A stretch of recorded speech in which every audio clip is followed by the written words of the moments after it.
بيت رفيع يفصل بين الواقع والخيال. قتالات وقتالات وقتالات.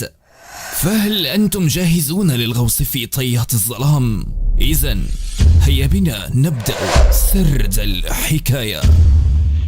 بيبدأ الانمي بتاعنا ببنت اسمها سكرة وهي في الباص ومروحة بالليل قاعدة زهقانة بتبص من الشباك وفجأة بتلاقي قدامها نار لونها ازرق بتحرق مجموعة من الناس. بيكون واقف في نص النار دي ولد بيبص لها وهي بتبص له، فبتجري على السواق وبتقول له وقف الباص بسرعة. فبيرد عليها السواق وبيقول لها ان هم قربوا يوصلوا مش هينفع يقف دلوقتي، فبتزعق له جامد وبتقول له يطلب الشرطة. بيقلق وبينزلها وهي بتجري على المكان اللي شافت فيه الحريق، ولحسن حظها بتلاقي شرطي في الطريق فبتاخده معاها. بيطلعوا يجروا هما الاثنين، بس اول لما بيوصلوا على المكان بيلاقوا ان مفيش اي حريق ولا اي اصلا ليه. فالشرطي بيسالها اذا كانت متاكده من اللي شافته ولا كانت بتتخيل. سكرة بتاكد له ان هي شافت النار فعلا، فبيقول لها ان ممكن النار اللي هي شافتها دي حد من المتشردين ولعها وبعد كده طفاها. البت بتتلخبط وما بتبقاش عارفه ايه اللي حصل بالظبط، فبترجع البيت وبتصحى تاني يوم علشان تروح مدرستها. بيكون عندها تدريب على لعبه قتاليه فبتتدرب هي وزمايلها، ووسط التدريب موضوع الحريق ده ما بيفارقش بالها. بس حتى بنت اللعيبه وهي بتفكر ومشغوله بتتفوق برضه في اللعبه وبتجيب اعلى النقاط، والمدرب بتاعها بيشكرها. بتخلص التدريب بتاعها وبتمشي، وسط ما هي ماشيه في المدرسه كل الطلاب عينهم بتيجي على سكرة اللي شايفينها كانها نجمه ماشيه وسطهم مش مجرد طالبه عاديه. بتكمل سكرة في طريقها لحد ما بتنادي عليها صاحبتها واللي اسمها توسكا وبتروح تاخدها من ايدها وبيجروا علشان يلحقوا الحصه سوا. في طريقهم بيقابلوا الاستاذه واللي اسمها كانتا ودي اللي هتدرس لهم النهارده، فبتسلم عليهم وبتعرفهم على الطالب الجديد المنقول معاهم للصف. والمفاجاه ان الطالب ده بيطلع هو الواد اللي سكرة شافته امبارح. بتتصدم لان من نظرات الواد ده ليها باين عليه ان هو اللي كان ورا الحريق الغريب بتاع امبارح. بتدخل الحصه وهي محتاره، والواد بيقف يعرف نفسه للصف وبيقول ان اسمه اوجامي واتنقل معاهم وعايش لوحده بسبب ظروف اهله اللي دايما مشغولين. كل العيون بتبقى على اوجامي وكلها نظرات اعجاب، الا سكرة اللي بتبص له بنظرات كلها شك لانها حاسه انه وراه مصيبه. المهم بعد ما الحصه بتخلص ما بتقدرش سكرة تشيل عينها من على اوجامي اللي باين عليه ان هو ولد ذكي ولطيف على عكس الشخصيه اللي كانت شايفاها امبارح وسط الحريق. فبتروح تكلمه وسط زمايله وبتقول له بصوت عالي ان هي عايزه تتكلم معاه بره شويه، وبتلاحظ وهي بتقول له كده انه لابس حاجه على ايده، فبتشك ان هو مخبي اثار جروح من النار بتاعه امبارح. على عكس اوجامي اللي بيكلمها بكل لطف وبيقول لها ان هو هيروح معاها. وهنا المدرسه كلها بتتقلب لان كل الولاد المعجبه بسكرة وكل البنات المعجبين باوجامي فاكرين ان سكرة هتاخد اوجامي علشان تعترف له ان هي معجبه بيه. كل المدرسه بتقف حواليهم علشان يحاولوا يسمعوا هما الاثنين بيقولوا ايه، وساعتها بتكون سكرة بتتهم اوجامي ان هو اللي حرق الناس امبارح وموتهم. بتساله انت كنت بتعمل ايه امبارح بالظبط، فبيقول لها انه كان عنده شغل اضافي بيشتغله بعد المدرسه. فسكرة بتكذبه وبتقول انا متاكده ان انت مخبي حاجه، وخصوصا ان انت مغطي ايدك علشان ما نشوفش اثار الجروح اللي عليها. بس قبل ما سكرة تكمل كلامها اوجامي بيشيل اللي هو لابسه، ايده بتطلع سليمه وما فيهاش اي حاجه، وبيقول لها ان هو مغطي ايده علشان وهو صغير عمل حاجه وحشه بايده دي، فاهله من وقتها هم مغطيين له ايده، ولما كبر اتعود على الموضوع مش اكتر. سكرة بتحس ان كلامه مقنع وبتتلخبط وبتتعصب اكتر. اما اوجامي فبيطلب منها ان هم يكونوا اصحاب ويتعاملوا مع بعض كويس في المدرسه، وبيقوم سايبها وماشي. بتجري عليها صاحبتها ساعتها وبتسالها ايه اللي حصل، فسكرة بترد عليها وهي متضايقه وبتقول لها ان ما حصلش حاجه. فصاحبتها بتفتكر ان اوجامي رفض سكرة. بتتفاجئ وبتتكلم بصوت عالي قدام الكل فبتفضح صاحبتها بالغلط، بس سكرة مش بيهمها حد وبتمشي هي وصاحبتها وبيروحوا بعدها ياكلوا. سكرة بتفترس الاكل مش بتاكل طبيعي وبتفضل تفكر في اوجامي وبتقول لنفسها ان هي تفضل وراه لحد ما تكتشفه، وبالفعل بتحط عينها عليه مش بتشيلها وبتفضل وراه بتراقبه في كل حته بيروحها في المدرسه كانها ظله بالظبط، لحد ما صاحبتها بتيجي فجاه وبتشتتها عنه لحظه. فلما هي بتلف تكلمها بترجع تشوف اوجامي تاني بتلاقيه اختفى، وبيطلع اوجامي كان عارف ان سكرة بتراقبه وعشان كده استغل الفرصه واستخبى عشان ما تلاقيهوش. ولما سكرة مش بتلاقي اوجامي بتطلع من المدرسه وبتروح على المكان اللي حصل فيه الحريق، واللي بالمناسبه طلع حديقه هي كانت متعوده تروحها كل يوم. بتقول لنفسها ان اي مجرم بيرجع لمسرح الجريمه بتاعه، فهي متاكده ان هي هتشوف اوجامي وهتمسك عليه دليل في نفس المكان. بس قبل كده بتروح لكلب متشرد موجود في الحديقه وبتاكله زي ما هي متعوده تعمل كل يوم، وبتحاول ان هي تمسك الكلب وتلعب معاه ولكنه بيخاف منها وبيجري. فبنت المجنونه بتتعصب على الكلب وبتزعله بتقول له يا عم انت هتثق فيا امتى بقى. وهنا اوجامي بيجي وبيضحك على طريقتها وبيقول لها ان طريقه كلامها طلعت واحده مع الكل مش معاه هو بس، وده غير ان طريقتها شبه طريقه المحاربين بالظبط. وقبل ما هي تكشر في وشه بيقول لها انه شايف ان الطريقه بتاعتها القويه دي روشه جدا وهو بيحبها. بيقوم رايح ناحيه الكلب وبيلعب معاه والكلب بيكون مبسوط قوي وحب اوجامي. فسكرة بتستغرب، فاوجامي بيقول لها ان الكلب ده مش متعود انه يثق في الناس بسبب اللي هو بيشوفه، ولازم تكون لطيفه معاه اكتر من كده علشان يثق فيها. وساعتها سكرة بتبص لاوجامي وبتحس ان هو ولد طيب جدا من طريقه تعامله مع الكلب. اوجامي بيسال سكرة اذا كان الكلب ده تايه من حد، فبترد عليه وبتقول له لا الكلب ده كان ملك الراجل عجوز متشرد ومات على ايد عصابه اسمها جي فالكون. واول لما بتجيب سيره العصابه دي ملامح وشها بتتغير من تاني وبيبان عليها ان هي متضايقه، وبتقول لاوجامي ان العصابه دي على جسمها وشم الصقور ومتعاونه مع منظمه علشان يمحوا الادله عن اي جريمه يعملوها بسرعه، فما حدش بيمسك عليهم حاجه وحتى الشرطه والقانون مش قادرين على العصابه. اوجامي بيسال سكرة اذا كان نفسها تنتقم من العصابه دي، فبتقول له لا وهي متضايقه. فاوجامي بيقول لها احنا مش محتاجين للقانون، فاحنا ماشيين بمبدا الشر بالشر. وساعتها لاول اول مره بتبتسم وبتقول له انه عنده حق، وساكورا بتحس ان هي كانت ظالمه اوجامي وبتقول لنفسها مستحيل يكون هو اللي حرق الناس. الوقت بيتاخر فبيروحوا وتاني يوم بيرجعوا للمدرسه، واوجامي وساكورا بيتعاملوا عادي جدا زي اي زمايل مع بعض. وبعد ما بيخلصوا كل اللي وراهم اوجامي بيقول لساكورا انه هيمشي علشان عنده شغل بعد المدرسه، فساكورا بتساله عن شغله فبيقول لها ان هو المسؤول عن نظافه المنطقه. بعد ما بيخرج من الفصل بيتكلم من التليفون ونبره صوته بتتغير تماما من طالب في المدرسه لراجل جدا جدا جدا يعني. بيتكلم مع واحد وبيقول له انه هيبدا الشغل. اما ساكورا فبتروح الحديقه وبتحاول انها تقرب من الكلب زي كل مره بس هو بيهرب منها. ووسط ما هي متضايقه بتسمع صوت ضرب وازعاج جامد فبتتصل بالشرطه وبتجري تشوف ايه اللي بيحصل. واول لما بتوصل بتشوف مجموعه متجمعين حوالين واحد وبيضربوه ضرب شديد جدا، فبتهددهم وبتقول لهم يبعدوا عن الراجل لانها اتصلت بالشرطه وزمانهم جايين في الطريق. فبيضحكوا عليها وبيقولوا لها ما تحشرش مناخيرها وتمشي من هنا. ولما بتركز بتلاقي ان على اجسامهم وشم الصقر فبتتصدم وبتعرف ان هي مجموعه جي فالكون. بس قبل ما بيمشوا بيقولوا لها ان هم كانوا بيضربوا الراجل ده علشان صحابهم اللي معاهم في المجموعه في شويه منهم اختفوا ومش عارفين هم اختفوا فين. فبتفتكر ساكورا الحريق اللي حصل من يومين وبتتسحب من لسانها وبتسالهم اذا كان اصحابها دول اختفوا من اول امبارح في الحديقه. فالراجل بيعرف ان ساكورا عارفه حاجه ومش بيرضى يمشيها. بيسالها ايه اللي حصل فبتقول ان هي ما تعرفش اي حاجه ولكنه مش بيصدقها وبيقوموا شادينها وضربينها زي ما عملوا في الراجل بالظبط. ولكن على مين يابا، ساكورا بنت جامده وبتعرف تدافع عن نفسها وبتقدر انها تضربهم كلهم واحد واحد. ولكن بيجي راجل منهم وبيكهربها بساق كهربائي فبتقع على الارض، ما بتقدرش انها تتحرك فبيكتفوها وبينزلوا فيها ضرب وهي ساعتها مش بتقدر تعمل حاجه. فبيجي الكلب وبيجري على الراجل اللي ضربها وبيعضه جامد علشان يدافع عن ساكورا. فالراجل بيضربه وبقى العصابه بتكمل على الكلب فبتخاف ساكورا جدا. بتطلب منهم ما يأذوش الكلب اكتر من كده وبتحاول ان هي تقوم تقف قدامه علشان يبطلوا ضرب فيه ولكن مفيش فايده فبيشدوها وبيكملوا ضرب فيها هي كمان. وهنا بيظهر اوجامي بيقف جنب الكلب. فلما ساكورا بتاخد بالها من اوجامي بتنده عليه بصوت عالي وبتقول له ياخد الكلب لاقرب دكتور قبل ما يموت بسرعه. ولكن هو بيقول لها ان الكلب كده كده هيموت. اوجامي بيكسر رقبه الكلب علشان يخلصوا من معاناته. وهنا العصابه وساكورا بيتصدموا من اللي اوجامي عمله لان مفيش حد عنده قلب ممكن يعمل كده. ويا ريته اكتفى بكده بس لا ده بيمسك واحد من العصابه وبيحرقهم. وساكورا بتبص عليه وبتزعله وبتقول له ان هي كانت عارفه من الاول ان هو اللي ورا الحريق. فجاه بتصحى ساكورا من النوم وهي مخضوضه وخايفه وبتلاقي نفسها على سريرها في اوضتها وبتفتكر شويه من اللي حصل لها. لما بتبص حواليها بتلاقي نفسها في البيت وبتطلع تجري من اوضتها على مامتها وباباها وبتسالهم ايه اللي حصل. بس هم اول لما بيشوفوها بيجري عليها وهم فرحانين ومبسوطين جدا. بيقولوا لها ان هم كانوا قلقانين جدا عليها امبارح وبيقعدوها علشان تاكل. وبيكملوا بيقولوا لها ان هم لقوها امبارح قدام باب البيت وهي مغمى عليها وما كانتش بتصحى وكانت بردانه جدا. بيسالوها لو كانت فاكره اي حاجه من اللي حصل لها امبارح فبتقول لهم ان هي مش فاكره اي حاجه ومش بتقدر ان هي تحكي لهم. بتفطر معاهم وبتقوم خارجه ورايحه الحديقه. واول لما بتوصل بتحاول تلاقي اي اثر للحريق اللي حصل امبارح بس مش بتلاقي اي حاجه خالص. ووقتها افتكرت لما اوجامي حط ايده على راسها والنار الزرقاء دي ولعت فيها هي كمان. وقتها بتفهم ان اوجامي كان عايز يموتها بس بتسال نفسها ازاي هي لسه عايشه لحد دلوقتي وبتفضل تفكر لحد ما بتروح المدرسه. ولما بتدخل الفصل بتلاقي اوجامي قاعد بكل هدوء كانه ما عملش اي حاجه وبيبص لها بنظرات كلها خبث وهي بتفضل سرحانه وبتفكر في اللي حصل. صاحبتها بتيجي وبتقطع تفكيرها وبيقعدوا يتكلموا مع بعض شويه. وساعتها اوجامي بيروح لهم وبيهزر مع توسكا صاحبتها قدام ساكورا وبيحط ايده على كتفها. فساكورا بتخاف جدا على صاحبتها وبتفتكر ان اوجامي عايز يولع في صاحبتها زي ما عمل في العصابه امبارح وده بيبقى قصد اوجامي فعلا زي تهديد ليها كده. فبتشد صاحبتها وبتقول له يبعد عنها. فالكل بيفتكر ان هي غيرانه على اوجامي من صاحبتها ومش بيفهموا ان هي تقصد ايه. ساعتها ساكورا بتبدا تفكر وبتفهم ان محدش في المدرسه هيصدقها لو قالت اللي حصل وحتى لو قالت اوجامي هيحرقهم كلهم بسببها. فبتفضل واقفه ومش عارفه تعمل ايه لحد ما المدرس بيتدخل. فلما بتيجي علشان تشتكي للمدرس بترجع في كلامها ومش بترضى تقول اي حاجه. بعد الحصه بتمشي وهي متوتره واوجامي ماشي وراها وتوسكا بتحاول انها تلحقها ولكن ساكورا مش بترضى ان هي تمشي مع توسكا علشان خايفه عليها. بتقول لنفسها انها لو فضلت مع توسكا ممكن يبقى في خطر عليها واوجامي ممكن يعمل فيها حاجه. فبتبعد عن توسكا وبتروح تاكل لوحدها. لما توسكا بتيجي علشان تقعد معاها ساكورا مش بترضى وبتعاملها وحش. فتوسكا بتتضايق وبتفهم ان ساكورا معجبه باوجامي وبتعمل كده علشان مش عايزه تقعد معاها تاني. بتمشي توسكا وهي بتعيط وساعتها ساكورا بتزعل جدا من نفسها وبتبص لاوجامي بنظره كلها حقد وبتقوم علشان ترجع للفصل ولكنها بتقف قدام اوجامي بكل شجاعه وبأعلى صوت بتعرض عليه ان هم يخرجوا سوا وده علشان عايزه تتكلم معاه شويه. فبيوافق وبتروح لصاحبتها توسكا وبتقول لها ما تزعلش منها لانها تفهم كل حاجه قريب جدا. فتوسكا بتثق في صاحبتها وبترد عليها وبتقول لها ما تشيلش هم لانها واثقه فيها. بعد المدرسه بيخرجوا سوا زي ما هم متفقين وفي نفس الوقت اللي هم فيه بره بنشوف ولد اسمه يوكي موجود في الشارع كان بيلعب وبيسال واحد غريب عن لون النار اللي هو بيحبه. فالراجل ما بيفهموش فيوكي بيقول له انه بيحب النار اللي لونها ازرق جدا وبرده ما حدش بيكون فاهمه فبيسيبهم وبيقوم ماشي. وقتها بنشوف قطه كيوت جدا بس شكلها غريب حبتين وبتروح ليوكي وبتديله كارت وبتقول ان ده الشغل الجديد وكوده رقم 3 فالواد بياخده وبيمشي. اما ساكورا فبتودي اوجامي على مكان زحمه جدا وسط الناس علشان تعرف تكلمه كويس وتضمن ان هو ما يعملش فيها اي حاجه. بتساله بشكل مباشر عن اللي عمله امبارح فاوجامي مش بينكر وبيقول لها ان هو اللي خلص على الناس وحرقهم لانهم كانوا شويه ناس اشرار وانه كان بينظف المدينه منهم لان دي شغلانته. فساكورا بتقول له طالما انت شخص طيب كده ليه ما وديتش الناس دي للشرطه وحتى سلمت نفسك علشان تكفر عن ذنوبك. اوجامي بيضحك عليها وبيقول لها لا هو مش طيب ولا اي حاجه بالعكس ده شرير وشرير قوي كمان والقانون عمره ما هيحميه ولا يحمي الناس منه واني لو عايز اخلص على كل واحد من اللي قصادنا دول دلوقتي هعمل كده واولهم انت يا ساكورا. فساكورا بتقول له انه مستحيل يعمل لها اي حاجه طول ما هي وسط الناس علشان ساعتها يتكشف بسهوله جدا، فاوجامي بيحب يثبت لها انه معاه حق، فبيقوم حاطط ايده على راسها. بيعمل كده علشان يولع فيها قدام الناس، ولما في شراره زرقاء بتبتدي تتكون فهي بتخاف جدا وبتقوم بعد ايده، بس الشراره بتمسك في شنطتها وهي بتقلعها وبتتحرق قدام الكل، فبتخاف وبتطلع تجري من طريقته. لكن اوجامي بيمسك ايدها قبل ما تهرب وبيعمل نفس الشراره الزرقاء دي، فبتخاف اكتر وبتقوم بعد ايده بسرعه، وبتتفاجئ ان مفيش اي حد واخد باله ولا مهتم باللي اوجامي بيعمله. فبيقول لساكورا انت مميزه جدا، بس بيقوم غير الموضوع على طول وبيهددها انها لو قالت لاي حد فهو هيخلص عليها وعلى اي حد يعرف بالموضوع. فبترد عليه وقتها وبتقول له انها مش هتسمح له يأذي اي حد تاني وهتمنعه حتى لو هيكلفها حياتها. وبعد اليوم المخيف والصعب ده الاتنين بيروحوا. ساكورا بتروح بيتها وبتفكر في اللي حصل وهي خايفه، واوجامي بيكلم الست من تاني وبيقول لها انه قرر ما يتخلصش من ساكورا لانها منفصله نادره جدا ومش بتتحرق بالنار بتاعته. تاني يوم بيروح اوجامي على بيت ساكورا وبيقف قدامه يستناها لحد ما تخرج، ولما بتطلع بتساله اذا كان لسه بيراقبها ولا لا، فاوجامي بيضحك وبيقول لها انه كان بيستناها مش اكتر. فبترد عليه وبتقول له زي ما انت بتراقبنا انا كمان براقبك وما تنساش ده كويس، وبتقوم طالعه على المدرسه وما بتهتمش بيه خالص. لما بتوصل عشان تحط حاجتها في الخزانه بيقع منها رسائل كتير جدا من معجبينها اللي في المدرسه، لدرجه ان احنا لو حطينا الرسائل دي فوق بعض هنعمل جبل كبير جدا. فبتلم الرسائل وبتحطها كلها في شنطتها، وساعتها بتيجي صاحبتها توسكا وبتساعدها، وبتلاقي اوجامي جاي وراها، فبتفهم ان ساكورا واوجامي جايين مع بعض. ساعتها توسكا بتكلم ساكورا وبتقول لها انها فرحانه لها جدا علشان علاقتها مع اوجامي بتتطور اكتر. فساكورا بتقف وبتقول لها ان هي مضطره تروح معاها وتيجي المدرسه كل يوم ومش هتعرف تروح معاها. فبترد توسكا وبتقول لها ان هي فرحانه لها ومش هتزعل مهما عملت، وبتقول لاوجامي ياخد باله من ساكورا كويس. فاوجامي بيعمل نفسه بيحب ساكورا قوي وبيقول لها اكيد مش محتاجه توصيني يعني. ووسط ما هم واقفين بيتكلموا بيجي ولد من اخر الممر وبينده على اوجامي ومعاه عصايه وعايز يضربه بيها علشان اوجامي مرتبط بساكورا وهو بيحبها. ولما الولد ده بيجري عليه علشان يضربه، ساكورا بتقف قدامه بتقول له اوعى تلمس اوجامي طول ما انا موجوده. وطبعا احنا عارفين انها مش بتعمل كده حبا فيه، لا ده خايفه على الواد التاني لحسن يلمسه اوجامي ويحرقه. وطبعا الكل بيسقف ليها وشايفين ان علاقتها مع اوجامي لطيفه ومليانه حب. ده حتى توسكا بتعيط من فرحتها بالشخصيه الجديده بتاعت صاحبتها، واوجامي واقف هيموت على نفسه من الضحك، بس مش بيعمل حاجه غير انه بيدخل الفصل بتاعه بكل هدوء. ساعتها المدرسه بتروح لاوجامي وبتقول له ان هو اللي هيبقى مسؤول عن اعمال السنه بتاعه الطلاب وما ينساش يجيب الدفتر معاه بكره من مجلس الاداره. لكن المدرسه بتنسى ان هو لسه طالب جديد وما يعرفش مكان مجلس الاداره، وهنا ساكورا بتتدخل وبتقول للمدرسه ان هي اللي هتودي اوجامي بنفسها. وبالفعل بيروحوا هما الاثنين سوا. ساعتها اوجامي بيقول لساكورا ان هي مش محتاجه تكون ملازمه ل 24 ساعه كده على طول، لان هي طول ما قالتش لحد هو مش هيعمل اي حاجه. فبتقول له ان هي طول ما هي ملازماه هيكون متاكد اكتر ان هي ما قالتش لحد، وساعتها هي هتكون مطمنه. بعد ما بيخلصوا مهمتهم هما الاثنين، اوجامي بيطلع على السطح وفي ايده سله وبيتكلم في التليفون مع نفس الست، وبتقول ان هو هيلاقي مفتاح في الخزنه علشان يعمل العمليه الجديده. بعدها بيتكلم معاه وساكورا بتقوم داخله وبتساله انت كنت بتتكلم مع مين؟ فاوجامي بيتجاهل سؤالها وبيقوم مطلع من السله بتاعته جرو صغير، بيقول لها ان الجرو ده يبقى ابن الكلبه اللي ماتت في الحديقه. فهي بتمسكه وبتبص له وبتقول لاوجامي ان الجرو ده شبه مامته بالظبط. بتتاثر وبتفتكر الكلبه اللي ماتت وهي بتدافع عنها، فبتقوم حاضنه الجرو جامد وبتوعده ان هي هتعتني بيه. فبتحطه في الشنطه بتاعتها وبتفضل ماشيه ورا اوجامي برضه مش بترضى تسيبه، وهو بياخد المفتاح زي ما الست قالت له وبيطلع لمكان، وساكورا بتطلع وراه وبتساله اذا كان هو عايش هنا. فبيقول لها لو عندك فضول فعلا فاستني شويه وهتفهمي كل حاجه. واول لما بيدخلوا هما الاثنين بيلاقوا عصابه موجوده وفي اتنين من الشرطه موجودين هما كمان. وساكورا لما بتعرف ان اللي قدامها دول عصابه بتضحك على اوجامي وبتقول له ان الشرطه سبقته وجت علشان تعمل واجبها. فاوجامي بيقول لها ان رجاله الشرطه اللي قدامك دول جوزها اصلا من العصابه. فالبت بتتصدم يا عيني وبتسكت. اما اوجامي فبيقول للعصابه ان هو يخلص عليهم زي ما خلص على اصحابهم جيف فالكون من يومين. فرئيس العصابه بيقول له انه مش مضطر يعمل كده وبيعرض عليه انه ينضم للعصابه بتاعتهم وهيديله كل الفلوس واي حاجه هو عايزها. ساكورا بتتفاجئ اكتر وبتهزهم كلهم برجال الشرطه، بس مش بتلحق تقول كلمتين على بعض لان اوجامي بيكون جاب اخره وبيخلص الموضوع لوحده وبيحرق كل اللي موجودين بمجرد ما بيلمسهم. ساكورا بتحاول تمنعه من انه يخلص على الاشرار بالطريقه دي، بس لكنها بتكلم نفسها. وبعد ما اوجامي بيخلص عليهم كلهم ما بيتبقاش منهم اي اثر غير شويه رماد واقع على الارض. بتنهار وبتقول له اكيد في طريقه ثانيه نخلص العالم من الناس دي. فبيسالها عن الطريقه الثانيه فمش بتعرف تجاوبه، فبيضربها اوجامي بحيث انها تفقد الوعي، وبيتكلم مع حد في التليفون وبيطلب منه يجي ياخدها. بينزل اوجامي من المكان وبيروح على العربيه واقفه قدامه، وبيطلع ان رئيس الشرطه هو اللي جوه العربيه دي. واوجامي بيقول له انه خلص على كل رجالته اللي فوق، بيطلب منه انه يقول له على شريكه يا اما هيخلص عليه هو الثاني. فرئيس الشرطه بيفهم ان اوجامي واحد من الكود بريجر، فبيطلب من السواق بتاعه انه يمشي بسرعه بالعربيه. بيتصل بشريكه هيوتامي وبيطلب منه المساعده، ولكن هيوتامي بيقفل في وشه ومش بيرضى انه يساعده. وساعتها اوجامي بيلحق رئيس الشرطه وبينط على عربيته علشان يولع فيها، بس قبل ما يعمل كده في واحد اسمه توكي بينط من طياره وبيقوم طاير العربيه ومدمرها، وبيقول لاوجامي انه هيتسلى شويه معاه. ساعتها اوجامي بيفتكر نفسه من كام سنه هو واقف قدام مجلس بيسموه مجلس الكود بروكر، وبيلاقي قدامه ثلاثه بيقولوا له ان هم بيجمعوا الناس اللي عندهم قدرات خارقه علشان يكافحوا الشر، وان هو اخر واحد اتعين والكود بتاعه يبقى 6، وبيأمروه بمهمه وهو انه يخلص على سياسي معروف. فبيسالهم اذا كان السياسي ده له علاقه بهيوتامي، فبيقولوا له مالكش دعوه ونفذ الاوامر اللي احنا بنأمرك بيها بس. بيتعصب وبيحرق واحد منهم بعد كده وبيقول لهم لما تيجوا تتعاملوا معايا بعد كده ما تحطوش شويه آليين وتتكلموا معايا، ابقوا تعالوا بنفسكم لو عندكم الشجاعه، لان في الاول وفي الاخر انا بشتغل بمزاجي مش تحت امره حد. بعدها بنشوف ساكورا وهي نايمه للمره الثانيه قدام بيتها، واهلها بيدخلوها البيت وبيقعدوها في المطبخ وكانهم بيحققوا معاها. بيسالوها عن اللي حصل، فهي بتخترع لهم حاجه مش مقنعه خالص وبتقول لهم ان هي انضمت لنادي معين كده علشان تقدر تستحمل النوم بره البيت. فاهلها بيعملوا نفسهم مصدقينها، وبعد ما بتمشي مامتها بتقول لباباها ان هم عارفين ان بنتهم بتكذب بس واثقين فيها جدا، وعارفين ان هي بتكذب عليهم علشان سبب مقنع ومش هيضغطوا عليها اكتر من كده وهيسيبوها تتكلم براحتها. اما ساكورا اول لما بتخرج بتلاقي ولد موجود واللي بيطلع توكي، واول لما بيشوفها بيقول لها انه تبع اوجامي وجاي بداله النهارده علشان هو روح تعبان امبارح. فهي بتفهم بدل صاحب اوجامي يبقى هو زيه، وبيقول لها ان هو واحد من الكود بريجر ورقمه هو 4 وانه صاحب اوجامي المقرب. فهي بتتحمس وبتمشي معاه علشان عايزه تساله شويه اسئله عن اوجامي بما انهم اصحاب مقربين من زمان. بيقعدوا الاثنين في الحديقه وبتبدا ساكورا في اسئلتها عن اوجامي، بس قبل ما توكي ينطق بحرف اوجامي بيجي وبيضربه على وشه علشان يبعد عن ساكورا، وبيزعلها وبيقول لها انت ازاي تروحي مع توكي او اي حد ما تعرفوش عامه. فهي بتساله مش توكي ده صاحبك المقرب؟ فاوجامي بيقول لها ان هو وتوكي مش اصحاب ولا عمرهم هيكونوا كده. فبيرد توكي وبيقول له اهدى علشان يعرفوا يتكلموا، وبيقوم قايل له ان الزعماء بتوعهم مش راضيين عن شغله في الفتره الاخيره لانه بقى متهور زياده عن اللزوم، وحتى العمليه بتاعت امبارح اللي المفروض كان اوجامي يعملها نفذها توكي بداله، علشان كده الزعماء عينوا توكي انه يلازم اوجامي الفتره. فبيتعصبوا هما الاثنين وبيتخانقوا، فساكورا بتزهق منهم وبتروح تقف في النص وبتمسك ايدهم هما الاثنين قبل ما يضربوا بعض، وبتقول لهم ان هما بيتخانقوا في الوقت والمكان الغلط. وبعد ما بيهدوا توكا بيمشي وساكورا واوجامي بيروحوا المدرسه وبيحضروا حصصهم عادي، لكن ساكورا بتلاحظ ان توكي واقف تحت فبتستاذن المدرس وبتقول له ان هي تعبانه شويه، وبتقوم خارجه بسرعه ورايحه لتوكي علشان تتكلم معاه، لكن اوجامي بيجي وراهم ومش بتلحق هي تسال عن اي حاجه. وبرضه الاثنين اول لما بيشوفوا بعض بيتخانقوا مره تانية، بس في مدرسه بتوقفهم وبتقول لتوكي انت لابس لبس غير لبس مدرستنا، يعني انت مش واحد مننا، وبتساله انت بتعمل ايه هنا؟ فتوكا بيقول لها انه جاي علشان يشوف المدرسه الجديده اللي هينتقل ليها. فالمدرسه بترحب بيه وبتطلع تعرفه على الطلاب اللي في الفصل بتاع ساكورا اوجامي. بعد الحصه بتخلص ساكورا بتروح تتكلم مع توكي من تاني وبتساله اذا كان في اي طريقه يقدروا يمنعوا بها اوجامي من انه يموت الناس. فتوكا بيقول لها ان كل الكود بريجر بينفذوا الشغل اللي عندهم علشان في حاجه معينه خاصه بيهم هو عايز يعملها، زي انه عايز يحمي حد مثلا. فساكورا بتفهم ان اوجامي بيعمل كده علشان سبب معين، فبيجي لها فضول تعرف ايه السبب ده، ولكن اوجامي بيظهر ساعتها وبيقطعهم فمش بتلحق تتكلم مع توكي اكتر. ولكن ساكورا بتاخد بالها من حاجه، وهي ان لون عيون توكي المختلفه نفس لون عيون بنت صغيره معاهم في المدرسه. فبتفهم ان البنت الصغيره دي وتوكي يبقى اخوات، وبالصدفه البنت الصغيره دي بتظهر. فساكورا بتسالها عن توكي اخوها، فالبنت بتعرفها ان هي ملهاش اي حد. ساكورا بتستغرب لانهم شبه بعض بشكل كبير جدا. وبعد المدرسه بتخرج ساكورا مع اوجامي وبتساله عن توكي واخته، فاوجامي بيقول لها ان ايه كود بريكر المفروض ان مالوش اهل، وحتى لو ليه فاكنهم مش موجودين. ساكورا ساعتها بتفهم السبب اللي ما خلاش البنت الصغيره دي تتعرف على اخوها. ولما بيمشوا سوا بتلاقي توكي واقف، فبتقول له انها عرفت السبب اللي مخليه كود بريكر، وهو انه عايز يحمي اخته، ولكن توكي مش بيرضى يتكلم في الموضوع كتير. بيقوم واقف قدام بوابه بقوته الخارقه بيقدر انه يفتحها. فاوجامي بيقول لساكورا ان قوه توكي هي التلاعب في المجال المغناطيسي. بيدخلوا هما الثلاثه وبيلاقوا ان في مجموعه كانت واقفه مستنياهم وعارفه ان هما هيجوا في الوقت ده، ولاول مره توكي واوجامي بيتحدوا علشان يخلصوا على المجموعه مع بعض. لكن فجاه شويه من العصابه بيتحجروا، فساكورا بتخاف وبتسالهم عن اللي حصل. فاوجامي بيقول لها ان في ناس تانية عندهم قوه خارقه موجودين، لان المكان اللي هم موجودين فيه ده تابع للحكومه وبتعمل فيه ابحاث وتجارب على الناس. وفجاه بيظهر اتنين وبيقفوا قدام ساكورا واوجامي وبيقول لهم ان مش الكود بريجر هم الوحيدين اللي عندهم قوه خارقه، بس قبل ما الاتنين الاشرار دول بيهجموا على اوجامي وتوكي القوه بتاعتهم بتخلص فجاه وبيجروا من قدامهم. ساعتها اوجامي وتوكي بيدخلوا المكان وساكورا مش بتبقى فاهمه حاجه، فبتسالهم ازاي الاتنين اللي هاجموا بره دول كانوا موجودين في مكان تبع الحكومه. فتوكي بيقول لها وبيصدمها ان الكود بريجر كمان منظمه حكوميه، وان هو اوجامي شغالين تبع رئيس الوزراء بنفسه. بس اوجامي بيبقى شاغل باله حاجه تانية وبيسال توكي وبيستغرب ازاي الاتنين دول فقدوا قوتهم كده مره واحده. توكي ما بيكونش عارف فمش بيهتم قوي، بيكملوا ماشي في المكان. وساعتها بيفتحوا باب اوضه وبيلاقوها مليانه بالاطفال على سراير بس شكلهم كويس ومتقدم لهم كل الرعايه الصحيه. بيقولوا لساكورا ان اكيد جايبين الاطفال دي من كل انحاء اليابان علشان عندهم قدرات مميزه وعايزين يعملوا عليهم تجارب، بس بما انهم كويسين دلوقتي فهيسيبوهم. لكن وقتها الجرو الصغير بينط من شنطه ساكورا وبيقف قدام سلم نازل لتحت، ولما بيلحقوه هو نازل بسرعه على السلم بيوصلهم لاوضه تحت شبه اوضه العمليات، بس الاوضه دي بتبقى مقلوبه خالص وكلها دم وادوات مرميه على الارض. وكمان بيدخل عليهم واحد اسمه تابتا. فاوجامي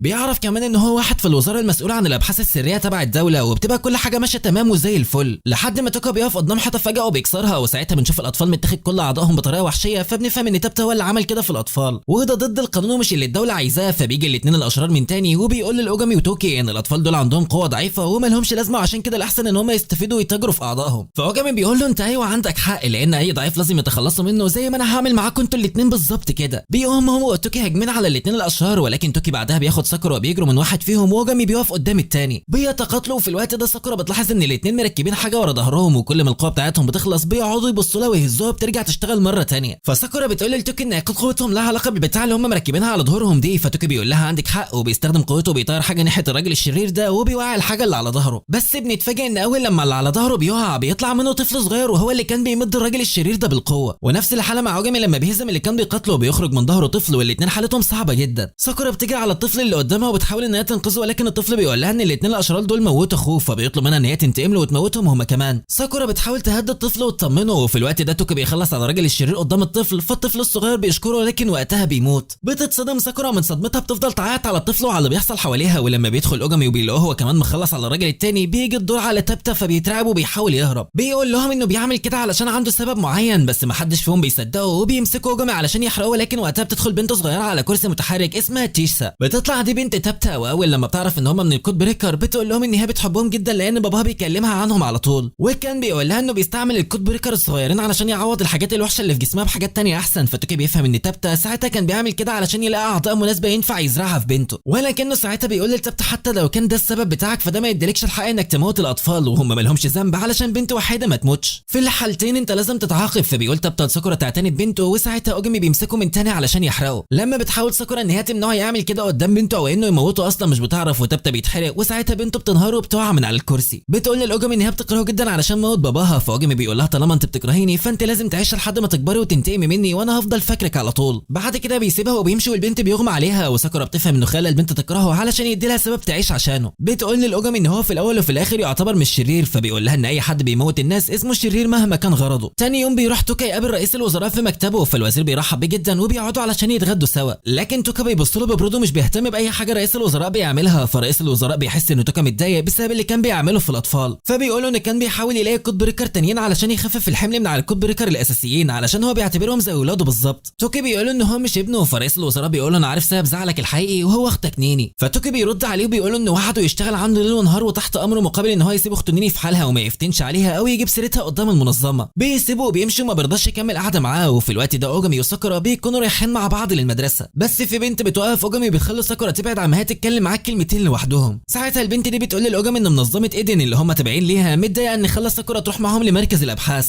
بس مع ذلك المنظمه عايزاه يفضل مع ساكورا ويبقى حارس ليها لان البنت دي شكلها مهمه جدا عندهم، وده لان البنت دي من فصيله نادره، وزي ما انت عارف حتى كبارات المنظمه صعب ان هم يعينوا كود بريكر علشان يحمي حد منهم. بعد كده البنت بتمشي وساكورا مش بتعرف هم قالوا ايه ولا حتى اوجامي بيلمح لها باللي هم قالوه. بعدها بيوصلوا المدرسه، بس اول لما بيدخلوا هم الاثنين الفصل كل زمايلهم بيتوتروا جدا كانهم شافوا عفريت، بيبداوا يلموا في حاجتهم ويخبوها، ولكن اوجامي ما بياخدش باله خالص. اما ساكورا هي اللي بتحس ان في حاجه غريبه، فصاحبتها توسكا بتديها ورقه وهم في الفصل مكتوب عليها حاجه، واول لما بيخلصوا الحصه بتاخد اوجامي علشان تروح تشتته ومش بترضى ان تخليه يقعد في الفصل. بعد شويه بيرجعوا هم الاثنين على الفصل الثاني، واول لما اوجامي بيدخل بيلاقي ان الطلاب كلهم عاملين له حفل استقبال بس متاخر شويه. بيقولوا له ان هم ملاحظين ان هو قاعد لوحده مع ساكورا على طول، وعشان كده عملوا الحفله دي علشان يتقرب منهم اكتر، وكل واحد فيهم بيكتب له ورقه وبيديها له، فهو بيطلع مع ساكورا للسطح وبيقعد يقرا فيهم، وساكورا بتقول ان هي كانت عارفه ان الحفله دي وكانت مطلوب منها ان هي تشغله، وده لحد ما زمايلها يخلصوا وبتنصحه ان هو يكون صداقات ويكون اجتماعي اكتر علشان ما يحسش بالوحده. بس كل اللي اوجامي بيعمله ان هو بيولع في الورق اللي اصحابي كتبوه، فساكورا بتندهش وبتقول له انت بتعمل ايه؟ فاوجامي بيقول لها انه حافظ كل اللي مكتوب في الورق ومش محتاج انه يحتفظ بيه اكتر من كده. ساكورا بتقول له انت لازم تبقى اجتماعي وعندك حياه، فاوجامي بيقول لها انه مش محتاج ناس في حياته. فساكورا بتزهق منه وبتقول ان مفيش فايده فيك، وبعد ما بيخلصوا بينزلوا من السطح، بس بيتفاجئوا لما بيشوفوا مجموعه رجاله لابسين بدل وبيضربوا الحارس بتاع المدرسه وبيدخلوا. اوجامي وساكورا بيجروا على الرجاله دول وبيوقفوا قدامهم، واوجامي بيلاحظ ان واحد من الرجاله دول بيطلع شريط برق من جسمه، فبيقول لنفسه ان ده تبع هيوتامي الكود بريكر السابق واللي مطلوب القبض عليه من المنظمه بتاعتهم. اول لما واحد من الرجاله بيهجم على اوجامي بيحرقه بسرعه، ولما ساكورا بتيجي تمنعه اوجامي بيوقفها وبيقول لها ان هم اصلا ميتين ومش بيتاثروا بالنار وان هيوتامي هو اللي بيتحكم فيهم. وفجاه وبدون سابق انذار اوجامي بيتعب وبيقع على الارض والعصابه بيهجموا عليه وساكورا مش بتعرف تتصرف، لكن وقتها بتيجي واحده وبتضرب على العصابه، ولما ساكورا بتركز في ملامحها بتتفاجئ ان اللي قدامها دي هي الاستاذه كندا، ودي استاذه من مدرستها. لا وكمان بينزل الواد اللي اسمه يوكي من على السطح علشان يساعد اوجامي وبتخلصوا من العصابه. المفاجاه الكبيره لما بتلاقي الاستاذ هيكي هو كمان واحد من الكود بريكر وعنده قوه خارقه وواقف يساعد اوجامي، بس يعني البت مش بتلاقي وقت تتصدم فيه وبتجري على اوجامي علشان خايفه لا يموت زي الاطفال اللي كانوا في مركز الابحاث. بيجي الاستاذ هيكي وبيقول لها ان اوجامي بيعاني من حاله الفقدان وللاسف ده مصير كل كود بريكر، فساكورا بتقلق عليه جدا وبيدخلوا اوجامي على اوضه في الفصل، والاستاذه كندا بتقول لها ان حاله الفقدان ده بتحصل لما الكود بريكر بيستخدم قوته اكتر من اللازم، بتقول لها ان هو هيرتاح وهيبقى زي الفل. فساكورا بتقول لها ان كانت فاكره من كلام الاستاذ ان هي حاجه خطيره، بتسالهم وهي متحمسه جدا هم مين، فالاستاذه كندا بتقول لها ان هي تبع منظمه ايدن ومش كود بريكر ولا حاجه، هي بس عامله مسؤوله عن دعم الكود بريكر في مهمتهم، اما الاستاذ هيكي فهو كود بريكر ورقمه هو 2،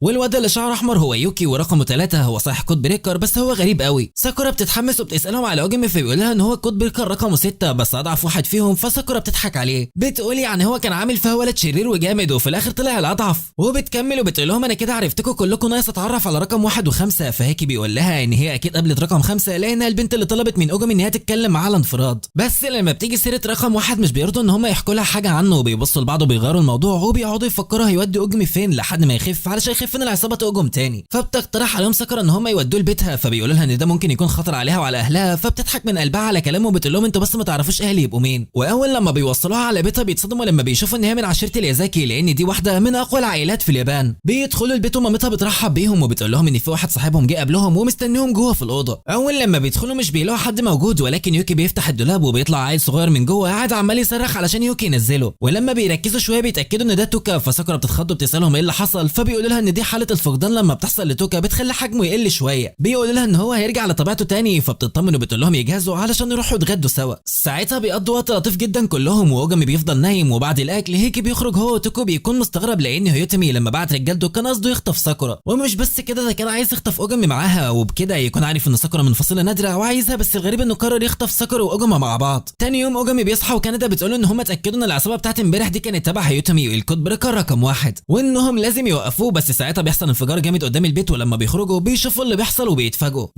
بان هيوتمي جايب نفسه ماسك ساكورا مغمى عليها، فهم بيقولوا له يسيب ساكورا في حالها، بس مش بيرضى اوجامي قوته لسه ما رجعتهوش فمش عارف ينقذ ساكورا. وحتى يوكي اضعف من هيوتمي ومش هيقدر عليه، وهيوتمي بيقدر يسيطر على السلاح بتاع كندا فبيضحك عليهم كلهم وبيقوم طاير بساكورا. ولكن هيكي بيرجع في الوقت المناسب وبيمسكه وبيوقعه، واوجامي بيروح يمسك ساكورا وبيصحيها، وتوكو هو كمان بيرجع لحجمه الطبيعي مره ثانيه. بيتحد مع هيكي علشان يقضوا على هيوتمي، واوجامي بياخد سيفه وبيحاول انه يضرب هيوتمي وبيساله هو بيعمل ليه كده، فبيقول له انه عايز ياخد طاره من ايدن وبيحب انه يستفزهم جدا، وبيقف مكانه بيحط ايده في جيبه وبيحاربهم من غير ما يتحرك. حتى لما كلهم بيتجمعوا عليه بيطلع اقوى منهم ومحدش بيقدر يحركه من مكانه. ولما بيتعبوا بيقول لهم مع السلامه كلكم وبيعمل كره كبيره جدا من البرق وبيرميها عليهم، ولكن ساكورا بتيجي تقف قدام الكره دي علشان محدش يتاذى. ساعتها بتمتص هي كل القوه بتاعه البرق بتاعه هيوتمي ومش بيحصل لهم اي حاجه. وساعتها هيوتمي بيقول لهم ان كده كفايه قوي لان شاف كل اللي هو عايزه وكمان مهمته خلصت، فبيسالوه هي مهمته، فبيقول لهم ان خطته من الاول هو انهم يجمعهم في مكان واحد كلهم ويعطلهم لان خطته الاساسيه هو يخطف رئيس الوزراء. ساعتها الكل بيبقى واقف مصدوم وبيفكروا هيعمل ايه مع رئيس الوزراء، فتوكي بيقول لهم انتوا شاغلين بالكم ليه، ايه الاحسن ان هو اتخطف اصلا. بيستغربوا كلهم وبيقولوا له ان هو المفروض يكون اكتر واحد قلقان عليه لانه باباه. وهنا ساكورا بتتصدم لما بتعرف ان توكي يكون ابن رئيس الوزراء، بس توكي مش بيهتم خالص وبيسيبهم وبيمشي. ساكورا ساعتها بتتخض كمان لما بتلف وبتلاقي قطه صغيره على الارض بتتكلم، فبيطمنوها بيقول لها ان القطه دي تبقى يوكي، وان دلوقتي في مرحله الفقدان، وبيدخلوا كلهم البيت وبيقعدوا يفكروا ليه هيوتمي عمل كده اصلا وخطف رئيس الوزراء. فكندا بتقول لهم ان هيوتمي قال انه كان عايز ياخد بطاره، فهيك بيرد عليها وبيقول لها طب لو كان عايز ياخد بطاره ليه ما قتلوش بدل ما يخطفوا. ساعتها الكل بيسكت لان ما عندهمش اجابه، وبيبان عليهم ان هم زعلانين لان هيوتمي كان الكود بريكر رقم 1 وكان القائد بتاعهم، وبيسمعوا كلامه وبيحبوه وبيسالوا نفسهم هو ازاي قدر ياخدهم كده. فاوجامي بيقول لهم سواء كان صديق او قائد فهو لازم ياخد عقوبته دلوقتي. اما توكا فبعد ما خرج من عندهم راح بسرعه علشان يطمن على اخته نيني، واول لما بتشوفه بتتصرف كانها عارفاه، فتوكا بيستغرب وبيسالها اذا كان ذكرياتها رجعت لها، فبترجع تاني لطبيعتها وبتساله هو مين، فبيطمن توكا عليها ان هي كويسه وبيقوم سايبها وماشي. وبعدها الكل بيكون لسه موجود في بيت ساكورا، وباباها ومامتها بياخدوا اوجامي علشان يتكلموا معاها على جنب. بيقولوا له ان ساكورا دي مش بنتهم وانها متبنيه، وانها لقوها هي صغيره على باب بيتهم وكان كلها دم وما عندهاش اي اصابات. ما كانوش متخيلين ساعتها كم الاذى اللي اتعرضت ليه وهي طفله، فبيطلبوا من اوجامي ان هو يحميها دلوقتي وبيقعدوا يترجوه، وده لانهم عرفوا خلاص ان عندهم قدرات خارقه وبنتهم تبقى واحده منهم، فبيطمنهم وبيقول لهم ما تقلقوش. بعدها كل الكود بريكر بيتجمعوا من تاني وبيفتكروا ذكرياتهم مع هيوتمي لما كانوا كلهم بيتجمعوا وبيتدربوا مع بعض. بيتفقوا ان هم يرجعوا هيوتمي ويخلوه يبطل اللي هو بيعمله ويرجعوا هم الست فريق من تاني. فتوكي بيقول لهم سواء رجع فريق او لا فهو لازم يضربه وياخد حقه منه، وبعد كده يبقوا يتصالحوا عادي لان محدش عمل معاه زي اللي هيوتمي عملوا فيه. هيكي بيقول لهم ان هم لازم يتفرقوا دلوقتي وكل واحد فيهم يروح يدور على رئيس الوزراء وهيوتمي ويرجعوا الاثنين، وفعلا كل واحد فيهم بيتفرق واوجامي وساكورا بيروحوا مع بعض. اما البنت رقم 5 واللي اسمها ري بتروح تدور في كل مكان، وحتى يوكي بيدور هو لسه قطه وبس محدش فيهم بيوصل لحاجه. ساكورا بتسال اوجامي ايه اللي خلى هيوتمي يخطف رئيس الوزراء، فاوجامي بيقول لها مالكيش دعوه بالموضوع ده وما تتدخليش فيه وبيسيبها وبيمشي. ما بتقدرش تلحقه، وكندا بتروح على المنظمه بتاعتهم وبتقعد تتكلم مع المسؤولين وبيقول لها ان ساكورا طلعت صنف نادر وقوي جدا على عكس ما كانوا متوقعين. كندا بتتضايق جدا وبتقول لهم انتوا ازاي ما تقوليش حاجه مهمه زي دي واروح اتفاجئ لوحدي كده. بيقول لها ان هم كانوا شاكين فيها لانها مساعده هيوتمي القديمه وكان لازم يتاكدوا ان هي لسه شغاله لصالحهم، بس هم اتاكدوا دلوقتي خلاص. بعدها هيكي بيكلم ريو بيتقابلوا وبيسالها اذا كانت لقت اي دليل، فبتقول له ان هي ما لقتش اي حاجه خالص. بتساله اذا كانت الحكومه هي كمان بتدور معاهم، فبيقول لها اكيد بيعملوا كده، ولكن ري بتقول له ان في حاجه مش مريحاها، فبيسالها ايه هي، فبتقول له ان هو يعتبر القائد بتاعهم دلوقتي بعد هيوتمي، وكلهم عارفين ان تجمع الكود بريكر كلهم في مكان واحد ده يعتبر حاجه غبيه وما ينفعش، والمفروض كان هو اول واحد يمنعهم من التجمع ده، بس ما حصلش كده. فهيكي بيقول لها ده انت طلعت ذكيه جدا. وبنتفاجئ ان هيكي ابن الخنزيره ده بيطلع تبع هيوتامي وبيوصل يوكي في الوقت المناسب وبيقف بعيد وبيشوف ايه اللي بيحصل. بيتفاجئ ان هيكي بيضرب ري وبيهرب، فتوكي بيجري بسرعه علشان يساعد ري. اما هيكي فبيروح يدور على ساكورا، واول لما بيلاقيها بيقول لها ان اوجامي بيدور عليها، فبتروح معاه وبيطلعها على مكانه، بيقول لها ده مكان سري تبع الكود بريكر. بتتحمس وبتدخل معاه، بس اول لما بيفتح النور بتلاقي رئيس الوزراء متكتف، وهيكي بيتكلم مع هيوتامي وبيقول له انه جاب له ساكورا زي ما وعده، وبيطلب منه كمان انه ينضم لفريقه. ولما بنروح لاوجامي بنلاقيه قاعد يتفرج على التلفزيون، وبنشوف ان في انفجارات كتير بتحصل في المدينه، فبيعرف ان ده من تخطيط هيوتامي. وفي نفس الوقت بنرجع لساكورا تاني اللي بتكون موجوده هناك، وفي تلفزيون صغير وبتشوف الانفجارات اللي بتحصل. بتسال هيوتامي هو انت بتعمل ليه كده؟ فبيقول لها وانا لو قعدت احلف لك من هنا للصبح اني بعمل كده علشان خاطر الكود بريكر وعشان احميهم مش هتصدقي، فمالوش لازمه الكلام. فبترجع تساله طب هو حابسها ليه؟ فبيقول لها ان هي صنف نادر جدا وممكن تعطله عن خططه، فالاحسن ان هم يحبسوها علشان يضمنوا ان الخطط بتاعتهم تمشي زي ما هم عايزين. وبالنسبه لهيكي فهيوتامي ما بيكونش واثق فيه 100%، وبيساله ازاي قدر يلاقي مكانه بكل سهوله، وده معناه ان هو كان بيراقبه من قبلها. فهيكي بيقول له انه لو كان بيراقبه بيخطط لحاجه ضده، فبكل سهوله ما كانش هيجيب له ساكورا ولا يخلص على ري، وكان هيبلغ المنظمه هم يجوا يقبضوا عليه في ساعتها. هيوتامي بيقول له طيب انت ممكن تعمل اللي انت عايزه دلوقتي، بس خد بالك لو شكيت فيك للحظه دي هتكون هي نهايتك. اما كندا فبيجي لها رساله من شخص مجهول فيها مكان هيوتامي، فبتتصل باوجامي وبتحكي له على الرساله، فبيقول لها ان الرساله دي هي كمان اتبعتت له. بيتفقوا هما الاثنين ان هما يروحوا للمكان ده، فبتوصل كندا الاول، واول لما هيوتامي بيلمحها بيقول لهيكي ينزل يتصرف معاها، فبينزل هيكي وبيكتفها وبيطلعها لهيوتامي. اما اوجامي فبيكون في الطريق للمكان بتاع هيوتامي، ولكن والد ساكورا بيتصل بيه وبيقول له ان ساكورا ما رجعتش البيت لحد دلوقتي ومش بترد على الموبايل بتاعها. اوجامي بيقلق عليها ولكنه بيقول لباباها ما تخافش وانا هرجعها البيت بنفسي، بس بيروح الاول على المكان هيوتامي، واول لما بيوصل بيقابل يوكي، ويوكي ساعتها بيقول له ان هيكي خانهم، بيقول له نخلص على ري. وهنا يظهر الشيطان. هيكي بيحاول انه يتخلص منهم هم كمان، ولكن الاثنين بيحاولوا يقعوا بس مش بيعرفوا. يوكي بيتكلم مع اوجامي وبيقول له ان هو اللي هيقف قصاد هيكي وهو يطلع ينقذ البيت فوق، فاوجامي بيسمع الكلام. اول لما بيطلع بيلاقي ان كندا متسيطر عليها من هيوتامي، فهيوتامي بيقول لاوجامي انه هيخلي كندا تموت نفسها لو حاول ينقذها. ساعتها اوجامي بيرد عليه وبيقول له طالما كده فانا هخلص كندا من معاناتها بنفسي وانا اللي هموتها. ساكورا بتزعله في الوقت ده وبتقول له ما يلمس كندا، وبتحاول تفك الحبل اللي حوالين ايديها، فبيجي الجارو بيساعدها وبيقطع الحبل، فبتنط على كندا قبل ما اوجامي يلمسها ويحرقها، وفجاه بيطلع منها قوه بتخلي السيطره بتاعت هيوتامي اللي عليها تختفي، وبترجع كندا لطبيعتها مره ثانيه. فهيوتامي بيقول لساكورا ان طلع عنده حق وانها تشكل عائق عليه في المستقبل. فساكورا بتساله تاني هو ليه بيعمل كده، فهيوتامي بيشاور لها على الحيطه اللي بتبقى مليانه ساعات متوقفه، وبيقول لها ان كل ساعه متوقفه عند وقت معين، وكل وقت من دول مات فيه كود بريكر، مات من غير ما حد يسمع عنه، ولازم نوقف موتهم ده على الاقل وما نخليهمش يموتوا على الفاضي. بيبص رئيس الوزراء على انه راجل بيدي الاوامر ومش حاسس باي حاجه وظالم، وبيقول له ان خطته انه يعمل انفجارات كتيره في المدينه ويموت الناس الابرياء، وده علشان يدب الرعب في قلوبهم. وساعتها الكل هيطلب مساعده الكود بريكر، ولما يتدخلوا كل الناس هتفتكرهم وهياخدوا حقهم قصاد اللي هم بيعملوه. وبيروح لاوجامي في الوقت ده وبيعرض عليه انه ينضم ليه ويبقى جزء من فريقه، فاوجامي طبعا بيرفض وبيقول لهم ان منظمه ايتن بتعاملهم زي الكلاب وكلهم اشرار وقتله وما يستحقوش التكريم ولا الاحترام اللي هو بيقول عليه ده. بيرجعوا يتخانقوا مره ثانيه، ولكن هنا بيتدخل واحد اسمه هاكانو وبيحط حاجز جليدي ما بينهم وبيشير رئيس الوزراء. ساعتها هيوتامي بيمشي وهاكانو بيعمل اسهم جليديه حاده في كل مكان وبيرميها ناحيه ساكورا، فبيحاول اوجامي ان هو يلحقها قبل ما الاسهم توصل لها، ولكن توكو بيوصل في الوقت المناسب وهو اللي بيلحقها. فهيكانو بيقول لهم انه مش هيضيع وقت معاهم لان كده كده البرج ده مليان بالمتفجرات وهينفجر دلوقتي، فبيحاولوا يهربوا ولكن البرج بيبدا في الانهيار. حتى هيكي بيهرب وبيسيب يوكي قبل ما يموت، ولكن ساكورا مش بترضى ان هي تهرب وبتلحق هيوتامي وهيكانو وبتنط في عربيتهم. اوجامي وتوكا بيلحقوها قبل ما تعمل حاجه غبيه وتاذي نفسها، وساعتها هيوتامي بيفتكر اللي حصل له وبنعرف ان هو انضم للمنظمه بتاعت ايدن دي من هو عنده 16 سنه. كان ولد طيب جدا وبيحب يعمل الخير وكان بينفذ كل اوامر المنظمه، ده غير انه كان قوي جدا. كان وقتها كود بريكر ورقمه 6، ولكن بتعدي السنين ووسط المهمات بتاعتهم بيموت واحد صاحبه كود بريكر كان اعلى منه في عمليه من العمليات. ده خلى هيوتامي زعلان جدا والمنظمه مش بتهتم، وكل اللي بتعمله هي انها بترقي هيوتامي وبتخلي كود بريكر رقم 5 بعد موت زميله. بيفضل هيوتامي يكبر في المنظمه، وفي مره بيطلع في عمليه مع الكود بريكر من زمايله، وفي وسط العمليه بيكتشف ان هم وقعوا في فخ. معظم الكود بريكر بيموتوا اللي هو وهيكي، وده بيخلي هيوتامي يرجع من العمليه وهو زعلان على اصحابه، وبيقعد مع هيكي وبيقول ان في واحده منهم لقاها ميته، بس الغريب انها كانت طايره وغرقانه في الميه، وده معناه ان هي ما حدش موتها وانها ماتت بقوتها. بيطلب من هيكي ان هو يعرف له تفاصيل اكتر عن اللي حصل، ومع الوقت بيتعين كود بريكر جداد وهم الكود بريكر الاساسيين بتوعنا ري ويوكي وتوكي، واخر واحد فيهم هو اوجامي. بيطلع اوجامي وتوكي وهيوتامي في عمليه سوا، وتوكي بيفضل يرخم على اوجامي وبيدعي علشان هو اضعف واحد فيهم. اما هيوتامي فبيطلع وهو في ايده ولد صغير وبيقول لاوجامي ان كل مهمتهم كان هو انقاذ الطفل ده، ولازم انه ينفذ المهمه من غير زياده وما يعملش زي كل مره ويدور على الاشرار وزعمائهم غير لما ايدن تامرهم بده. بعد كده بيرجعوا على المنظمه كلهم سوا، وبنلاقي ان اوجامي وهيوتامي كانت علاقتهم كلها حلوه مع بعض، وكان اوجامي بيحبه جدا، بس طبعا ما كانش بيبين مشاعر مشاعره دي لاي حد. وفي يوم هيكي بيجيب لي هيوتامي معلومات عن الراجل اللي خلص على اصحاب الكود بريكر السابقين، وبيقول ان جه الوقت علشان ينتقموا منهم. فبيجمع هيوتامي الكود بريكر الموجودين دلوقتي وبيروح على المكان بتاع الراجل الشرير ده، وكلهم بيقفوا قدامه وسايبين هيوتامي هو اللي ياخد حقه بنفسه. ولكن الراجل الشرير ده بيعرض عليهم ان هم يعيشوا احرار ويطلعوا من المنظمه وينضموا له، بس كلهم بيقفوا مش بينطقوا ورا حرف، وهيوتامي بيخلص عليه وبينتقم لاصحابه زي ما كان عايز. بينزل من المكان وبيشكر الكود بريكر خصوصا اوجامي، وبيقول له انه هيعتمد عليه في المرات اللي جايه، وبيقول لهم ان فريقهم دلوقتي بقى قوي جدا ومستحيل ان حد فيهم يموت من تاني. ولكن اول لما بيرجعوا للمنظمه هيكي بيفاجئهم بخصوص البنت اللي فقدت السيطره على قوتها وموتت نفسها. بيقول ان دي حاجه اسمها فقدان الكود زي ما بتسميها منظمه ايدن، وده بتحصل لما بيقعدوا ينفذوا مهمات جدا كتير ورا بعض، مش بيقدروا ان هم يتحكموا في قوتهم فبيموتوا، ودي حصلت كتير قبل كده مش اول مره تحصل. فهيوتامي بيتصدم ان المنظمه كانت عارفه ده، ومع ذلك كانت بتفضل شغالهم كتير زي الكلاب، وكل ما كود بريكر يموت كانوا بيجيبوا التاني ويغيروه على طول. بيروح هيوتامي يقف لوحده وهو متضايق، وساعتها اوجامي بيجي له وبيديله ملفات بشغلهم اللي هيعملوه بكره. فهيوتامي بيسال اوجامي لو كان ينفع يهرب معاه من هنا. اوجامي مش بيفهم، فهيوتامي بيقول له ما يشغلش باله، وبيبدا يفكر وبيقول لنفسه لو قال لهم على الحقيقه وعلى نهايتهم فالمنظمه هتخلص عليهم، وحتى لو هربوا هيفضلوا طول عمرهم هربانين ومش هيقدروا يعيشوا حياه طبيعيه. من كتر حبه لاصحابه بيقرر ان هو يمنحهم حياه طبيعيه، وبيقول لنفسه انه هيحاول يتكلم مع رئيس الوزراء ويتفاوض معاه. ولكن بعد ما هيوتامي بيروح بتوصل رساله للكل انه حاول يموت رئيس الوزراء وخلص على ناس كتير من المساعدين، وعشان كده المنظمه بتنفيه وبيهرب. ومن ساعتها والكل بيقول عليه ان سابهم وخانهم، ودي كانت قصه هيوتامي اللي كان بيحكيها قدام ساكورا اللي بنلاقيها على سطح برج عالي ومتكتفه. هيوتامي بيكون مع رئيس الوزراء على كرسي ومكتفه وعامل بث مباشر قدام البلد كلها، وبيقول لهم ان في خلال الساعات اللي جايه رئيس الوزراء هيموت، وان في انفجارات كتير جدا هتحصل هتخلص على 50,000 مواطن. واوجامي بيكون واقف قدام البرج بيتفرج على البث في الشاشه الكبيره، وكل ده بيحصل ويوكي وتوكي بيحاولوا ان هم يلاقوا مكان القنابل ومكان رئيس الوزراء ويمسكوا هيوتامي. يوكي بقدراته الخارقه بيقدر يعرف ان عدد القنابل كبير جدا، حتى لو لقوها فمش هيقدروا يشيلوها كلها في خلال ساعه. اما الحكومه وهي بتراقب البث المباشر، في واحد منهم بيقول ان اليافطه اللي متعلقه على البرج دي هو شافها قبل كده على برج اسمه برج النور، وده معناه ان الوزير محتجز هناك. فالحكومه بتتحرك وبيبعتوا رساله لكندا، فكندا بتقول ليوكي وتوكي، بس يوكي ما بيروحش معاهم وبيفضل يساعد الناس، وبتوصل رسائل كتير لكندا بمكان المتفجرات من واحد مجهول، فبيجي لها فضول تعرف مين اللي بيبعت الرسائل دي. اما اوجامي فبيوصل هو الاول على برج النور، وبيطلع بيلاقي ساكورا مربوطه ومتعلقه في السقف وهيوتامي واقف مستنيه. فاوجامي بيطلع سيف من معاه بيطلع منه لهب ازرق وبيجري على هيوتامي، فهيوتامي بيضحك عليه وبيقول له انه ذكي جدا بس ذكائه ده مش كفايه، عارف انه جايب السيف ده معاه علشان يمتص الطاقه بتاعه البرق بتاعه وقوته ما تاثرش فيه، ولكن البرق حصره من كل ناحيه فالسيف مش هيمنعه. وعشان هيوتامي يثبت له وجهه نظره فبيطبقها عملي، فاوجامي بيتكهرب ومش بيقدر انه يوصل خالص لهيوتامي. ساكورا بتقلق عليه لا يحصل له حاجه، بتطلب من الجرو بتاعها انه يفك الحبل اللي عليه ويجي يفك الحبل اللي عليها هي كمان. فلما الكلب بيفك الحبل اللي حواليه بيقع على الارض ومش بيعرف انه يوصل لها، وده غير ان الكهرباء بتاعت هيوتامي بتكهرب الكلب وبتخليه يفقد الوعي. فبتحاول ساكورا ان هي تفك الحبل لنفسها وبتعدي في لحد ما بتقع على الارض وبتعرف تشيله. هيوتامي بيوقف الكهرباء علشان اوجامي ما يموتش، وساعتها اوجامي بيساله عن اليوم اللي راح فيه يتكلم مع رئيس الوزراء ايه اللي حصل بالظبط. فهيوتامي بيقول له ان في اليوم ده لما اتكلم مع رئيس الوزراء رفض طلبه وجاب له شويه من المسؤولين علشان يحبسوه، ولما حاول يهرب ما كانش في ايده غير انه يموت شويه من المسؤولين غصب عنه. ومن ساعتها المنظمه بتكذب على الكل وبتقول ان هو خاين وكان بيهرب علشان المنظمه ما تمسكوش، وان كل اللي كان بيعمله الفتره اللي فاتت دي علشان خاطر ينتقم من ايدن ورئيس الوزراء ويضمن حياه كويسه لاصحابه. بيقول له انا عارف ان الطريقه اللي انا بعملها دي ظلمه، بس انا ما عنديش اي حل تاني، وده غير ان الحكومه حجزت كل الاطفال اللي عندهم قوه خارقه. بيعملوا على الاطفال دي تجارب، وطول ما الاطفال دول تحت ايد ايدن والحكومه عمرهم ما هيعيشوا الحياه الطبيعيه اللي يستحقوها، وعشان كده هيكانوا موجود في المكان اللي فيه الاطفال علشان يحررهم. فساكورا بتقول لهيوتامي انه كده بيدمر العالم بطريقته دي، وعمره ما هيقدر يبني مستقبل كويس للاطفال طول ما العالم في حاله فوضى ودمار. بتساله ايه اللي حصل له، دي كانت سعادته في انه يحمي الناس. فهيوتامي بيتعصب عليها وبيقول لها ان كل الناس دي ما تستحقش حمايته اصلا. وفي وسط ما هم بيتكلموا بيكون يوكي بيدور على مكان المتفجرات وبيحاول انه يعطل اكبر عدد منها، وتوكي وكندا بيوصلوا للبرج بتاع النور. بيطلبوا الاسانسير علشان مكسرين يطلعوا على رجليهم، ولكن هيكي بيعمل لهم مفاجاه وهو اللي بينزل لهم في الاسانسير. فمن خضة توكي اول لما بيشوفه بينط لورا، بس بيجيله لحظه ادراكه بيقول لهيكي انه لو خلص عليه دلوقتي هيترقى وهيبقى الكود بريكر رقم 2. بيتحمس جدا وبيروح يتخانق مع هيكي، وكندا بتتفرج عليهم ومصدومه من طريقتهم الطفوليه في وقت زي ده. اما هيكي فبيكون اقوى واذكى من توكي وبيعمل من نفسه نسخ كتير، وبيسيب توكي محتار ما بين النسخ الكتير دول وبيهرب هو وبيسيبه. واما بقى عن الاطفال اللي عندهم قدرات خارقه فهيكانو بيقدر انه يوصل لهم، ولكن بيتفاجئ ان ريت تطلع لسه عايشه وبتقف قدام هيكانو وبتمنعه انه يمشي خطوه واحده زياده ناحيه الاطفال. فبيتقاتلوا هما الاثنين، وهيكانو بيسالها اذا كانت هتسيب الاطفال ان هما يعيشوا طول حياتهم جوه الاقفاص دي. فري بترد عليه وبتقول ان هي مستحيل تسمح بده يحصل وانها تنقذ الاطفال دي. فهيكانو بيقول لها ان هي كده بتعترض على اوامر قائدها هيوتامي. فري بترد عليه بتقول له ان هي لسه بتحب هيوتامي وهترجعه لوعيه ومش هتخلى عنه ابدا. بنرجع تاني لاوجامي وبيحاول يقنع بطلنا هيوتامي انه يتخلى عن فكرته وخطته الشريره دي، وبيقول له ان هيوتامي الكود بريكر القائد القائد بتاعهم كان مستحيل يعمل كده. فهيوتامي بيضحك عليه وبيقول له انه خلاص ما بقاش كود بريكر تبع ايدن، لان المنظمه بتاعت ايدن دي منظمه شريره وكانت موظفاهم مش علشان يمحوا الشر، لا دي كانت موظفاهم علشان يمحى اعدائهم، واي حد هم خلصوا عليه ما كانش شرير ولا حاجه، ده كان عدو المنظمه مش اكتر. المنظمه دي خلتهم وموتوا ناس كتير قوي مالهاش ذنب على الفاضي. فاوجامي بيقول له انه كده بيعمل نفس الحاجه، بيقول على المنظمه الشريره وانها بتموت ناس ابرياء، ودلوقتي هو بيعمل نفس الشيء. فبيقول له هيوتامي ان هو بيعمل كده علشان كل اصحابه بيعرض عليهم المره الثانيه ان هم ينضموا ويرجعوا فريق زي زمان، ولكن اوجامي بيرفض وبيقول له ان هو شرير. بيكمل اوجامي وبيقول له انا وظيفتي ككود بريكر رقم 6 نتخلص من الشر. فهيوتامي بيكهربه من تاني، فبيدخل اوجامي في حاله الفقدان. فبيقرر في الوقت ده ان هو يخلص عليه علشان ملوش فايده. فساكورا بتجري وبتقف قدامه وبتمنعه من انه يأذي اوجامي. في الوقت ده بيكون والد ساكورا رايح مع عيلته بيساعد الناس وبيدوروا سوا على مكان القنابل علشان يوقفوها، وبيطلعوا هم المجموعه المجهوله اللي كانت بتبعت لكندا اماكن القنابل. اول لما بيوصلوا على مكان القنابل بيلاقوا طفلين خارجين من عربيه تبع هيوتامي وعندهم قدرات خارقه، بيمنعوهم ان هم يوقفوا القنابل. فوالد ساكورا بيحاول انه يهدد الطفلين دول وبيطلب منهم يبعدوا بسرعه من المكان قبل ما القنابل دي تنفجر. وفي اخر دقيقه من الساعه اللي هيوتامي حاططها بيقدر توكي انه يوصل لبابا رئيس الوزراء بعد ما كان هزم هيكي، ولكنه بيقف قدام ابوه اللي بيطلب منه يفك بسرعه قبل ما الوقت يخلص. ولكن توكي مش بيتحرك من مكانه، وهيوتامي بيمسك ساكورا من رقبتها وبيخنقها علشان يخلص عليها. مش بيتبقى غير كام ثانيه على الانفجار الكبير، ولما اخر 10 ثواني بيخلصوا بنتفاجئ ان مفيش اي حاجه بتحصل. فالكل بيستغرب بما فيهم رئيس الوزراء. فتوكي بيقول له هو بيضحك ان تقريبا كده فحد بطل مفعول القنابل. بنتفاجئ اكتر لما بنعرف ان توكي وري وهيكي ويوكي كانوا عاملين خطه مع بعض، وهيكي مش خاين زي ما الكل كان فاكر، وانه كان بيعمل كل ده علشان يمنع الانفجار الكبير انه يحصل وزيفه موت ري علشان لما ترجع تقف قدام هيكان وتعطل عن انه يهرب الاطفال. كل خطتهم بتنجح وخطه هيوتامي بتفشل، وده اللي كانوا فاكرينه لحد دلوقتي. لان لما هيكي بيقف قدام هيوتامي وبيصالحوا باللي حصل وبيقول له ان دي نهايته، هيوتامي بيضحك عليه، بيقول له ان دايما عنده خطه بديله، وحتى لو عطل كل القنابل فهو بطاقته الكهربائيه هيقدر يرجعها يشغلهم كلهم مره ثانيه. فهيكي بيحاول ان يمنعه، بيحاربه ولكن مفيش فايده. هيوتامي بيتحول تمام لراجل شرير وبيحارب صحابه علشان ينفذ خطته. حتى لما ري ويوكي بيوصلوا على البرج وبيحاولوا ان هم يوقفوه مع هيكي مش بيبقوا قادرين عليه، وتوكي بيبقى واقف على السطح مع باباه ومش عايز يفكه. بيقول لنفسه ان لو سابه يموت دلوقتي اخته نيني هتبقى حره ومش هيقدر انه يستغلها زي ما بيعمل معاه دايما، ولكن بيكون متردد جدا ومش عايز اخته نيني تخسر باباها وعيلتها الوحيده. لكن رئيس الوزراء هو اللي بيستفز توكي وبيعرف يفك الحبل اللي عليه، وبيقول لتوكي انه مجرد واحد شغال عنده في المنظمه تحت امره وما يسواش اي حاجه. بينزل رئيس الوزراء علشان يتفرج على المعركه اللي بتحصل ما بين الكود بريكر اللي تحت، وساعتها بيلاقي كلهم لسه بيحاربوا هيوتامي وخلاص مش قادرين عليه. ولما ساكورا بتتدخل وبتحاول ان هي تمنعه بيمسكها مره ثانيه وبيخنقها علشان يتخلص منها، وساعتها اوجامي بيقوم بيقول لهيوتامي ان دي نهايته انه يحرقه لحد ما يتحول لرماد، وبيقوم قالع خاتم كان موجود في ايده وساعتها بتطلع منه طاقه كبيره جدا. هيوتامي نفسه بيتصدم لما بيشوفها، وهيكي بيبقى واقف فرحان وواثق في اوجامي ان هو هيخلص على هيوتامي تماما. بيحاول هيوتامي انه يكهرب اوجامي، ولكن اوجامي بقوته بيمتص الكهرباء بتاعت هيوتامي، فبيعلي هيوتامي من قوته. فالكل بيخافوا بياخدوا ساكورا من قدامه علشان ما تتاذاش. بيجروا يساعدوا اوجامي وبيضربوا في هيوتامي، ولكن اوجامي بيمتص كل طاقه هيوتامي لحد ما بيتعب. فبيستغل اوجامي تعبه وباقصى قوه عنده بيخلي النار تمسك فيه. بيتعب هيوتامي جدا بس مش بيتحرق وبيدخل في حاله الفقدان بتاعه الكود. فالكل بيخاف عليه جدا علشان ده ممكن يموته. بيجروا عليه علشان يقوموه، فبيبعدهم عنه وبيقول لهم ان هو لازم يكمل خطته ويعمل لهم حياه احسن، وبيقوم قايل لهم انه هيروح يخلص على رئيس الوزراء. فوجامي بيروح له وبيضربه جامد علشان يفوقه لنفسه، بيقول له انه عمره ما كان كده وانه لازم يشيل الافكار دي كلها من دماغه. هيوتامي بيقول له ان دي مسؤوليته ككود بريكر قائد، لانه مش عايز يعيش في حاله الخوف اللي كان هو عايشها اول لما سمع عن فقدان الكود والموت اللي مستنيهم، وكمان قله التقدير من الناس وبيقع على الارض من تعبه. فكلهم بيجروا يقفوا حواليه وهم قلقانين، فبيبص لهم وبيعتذر لهم وبيشكرهم كلهم، وبيبدا بيوكي وبيقول له انه اول واحد اتضرب منه واتفاجئ جدا بقوته. اما توكي فبيشكره علشان كان بيحمي كندا، وكندا بيعتذر منها على اللي هو عمله معاها. اما اوجامي فبيقول له ان هو اتفاجئ بقوته بس برضه ما كانش قده وما قدرش ان هو يتخلص منه. اما هيكي حتى هو بيتصرف بغرابه كان واثق في من جواه، وبيقول ان دول هو عطل القنابل كان زمان خطته نجحت من زمان. فاوجامي بيقول له ان هو هيكون رقم واحد والقائد بتاعهم، فهيتم بيقول له انه يكون القائد بتاعهم من بعده، وكلهم يتحرروا وبيطلب منهم ان ما حدش يموت من بعده. ولكن في اللحظه المؤثره دي بيتدخل رئيس الوزراء في وقت مش مناسب خالص. فساكورا بتجري عليه وهي متاثره بتقول له ايه اللي هيحصل لو كنت سمعت كلام هيوتامي في اول مره. فرئيس الوزراء بيستخف بهيوتامي وبيسالها ليه ممكن يسمع كلام كود بريكر اصلا. فساكورا بتقول له ان هو اللي اختار هيوتامي وكان واثق فيه من البدايه. فالرئيس بيقول لها انه كان غلطان فعلا انه كان لازم يختار كود بريكر مخلصين المره اللي جايه. فلما هيوتامي بيسمع الكلمتين دول بيتجنن وبيقوم وهو تعبان وبيجري عليه، بيقول له انه مش هيسمح له يسيطر على اي كود بريكر. بس قبل ما يوصل للرئيس اوجامي بيوقفه وبيقول له انه مش هيبقى قادر يشوفه بيعمل حاجه شريره مره ثانيه. بيطلب منه انه يسيب باقي الفريق يكملوا بداله لان هو قدوه بالنسبه لهم وهم مش عايزين يشوفوه في الحاله دي. هيوتامي بيبص لاوجامي وبيقول له انه كبر جدا ونضج، وفي اللحظه دي بيموت. فالكل بيتاثر وبيعيطوا عليه وبيخشوا في حاله صدمه، بس مش بيقدروا ان هم يعملوا حاجه وقتها. ولكن توكي بيضرب رئيس الوزراء على وشه لانه كان متغاظ منه جدا، ووقتها بتيجي الشرطه الشرطه وبتنقذ رئيس الوزراء. وتاني يوم هيكي بيركب العربيه مع رئيس الوزراء والوزير بيشكره بيحييه على ذكائه وخططه وبيقول ان هو مبسوط منه جدا، وده لانه قدر يرجع الاطفال لمركز الابحاث. بس بيكلمه بعدها على اوجامي وبيقول ان هو قلقان منه شويه، وده لانه طلع مخبي قوه كبيره جدا ممكن تتقلب عليهم في يوم من الايام، وانهم لازم ياخدوا حذرهم منه علشان ما يحصلش زي ما حصل مع هيوتامي. كل ده هيكي قاعد جنبه وسامعه متضايق جدا بس مش قادر يعمل اي حاجه. بس اخيرا بتحصل حاجه عادله ورئيس الوزراء فجاه بيتكهرب وهو قاعد في عربيته، فهيكي بيبص له بيضحك وبيقول لنفسه ان اكيد دي عمايل هيوتامي. اما ساكورا فبتصحى من النوم علشان تروح مدرستها وبتجري على الباب علشان فاكره ان اوجامي مستنيها زي عادته، ولكن مش بتلاقي اي حد. لكن يوكي بيجي لها فبتساله عن اوجامي فبيقول لها ان هو ما يعرفش مكانه وبيودعها وبيقول لها ان هو هيمشي دلوقتي. مش بتلحق ان هي تقول له حاجه قبلها، ولكن ريب تيجي بتوصلها لمكان الباص وبتقول لها ان هم كلهم هيمشوا دلوقتي لانهم كانوا متجمعين علشان خاطر يلاقوا هيوتامي، وان جه الوقت اللي كل واحد فيهم يرجع لمكانه الاصلي. وبتودع ساكورا علشان دي اخر مره هتشوفها فيها. فبتركب ساكورا الباص وهي زعلانه، وساعتها بتقابل توكي اللي بيقول لها ان اوجامي مشي وبيسخنها عليه وبيقول لها انه حتى ما هنش عليه يجي يودعك. فبتتضايق منه وبتنزل من الباص وبتلاقي نفسها وصلت قدام الحديقه اللي اتقابلوا فيها اول مره. فبتدخل تدور على اوجامي على امل ان هي تشوفه للمره الاخيره بس مش بتلاقي اي حد. كلهم بيكونوا سابوا ساكورا بس هي بتفضل فاكراهم وعمرها ما هتنساهم ابدا. اما القصه بصحيح. المهم